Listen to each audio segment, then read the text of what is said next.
करतोय। बॅनरच्या पुढे देखील कुणी या ठिकाणी उभे राहणार नाही याची सर्वांनी दक्षता घ्यायची। आपण सर्वांनी मागे जायचंय।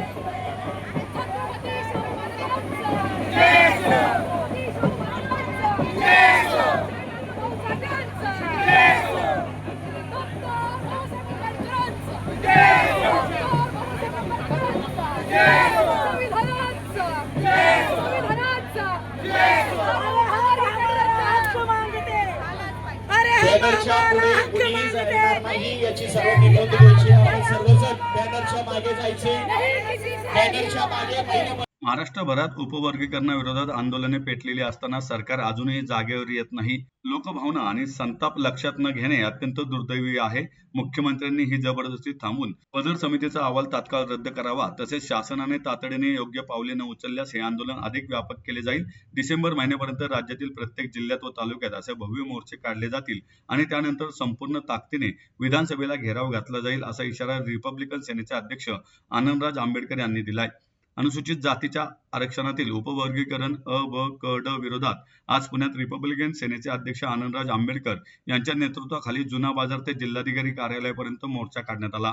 या मोर्चात मोठ्या प्रमाणावर नागरिक सहभागी झाले होते। यावेळी नागरिकांकडून जोरदार घोषणाबाजी करण्यात आली।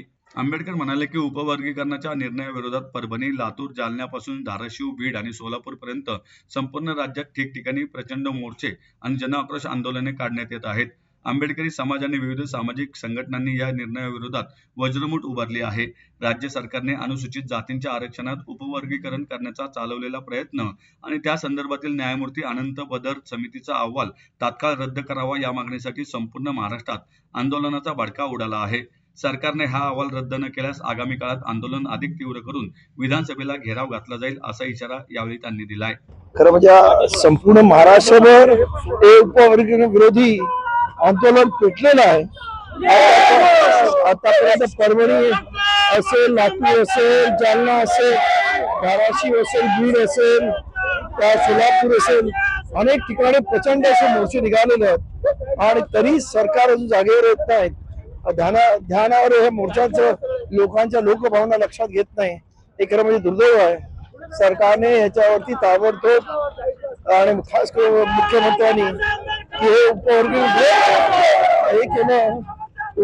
रद्द केलं असं काय करावं यापेक्षा हे मोर्चे महाराष्ट्रभर राज्याच्या प्रत्येक तालुक्यावर निघतील आणि मग एकच उद्रेक होईल आणि त्याचा परिणाम सरकारला भोगावा लागेल असे माझं म्हणणं आहे। आमचं म्हणणं पदर समितीचं ते मंडळीला ठेवून द्या आणि उपवर्गीकरण रद्द करा, ही त्याची प्रमुख मागणी आहे। मुख्यमंत्र्यांनी हे जे काही दादागिरी करून उपवर्गीकरणाचा प्रयत्न आहे तो आता रद्द करावा असं आमचं म्हणणं आहे। डिसेंबर पर्यंत असे मोर्चे निघतील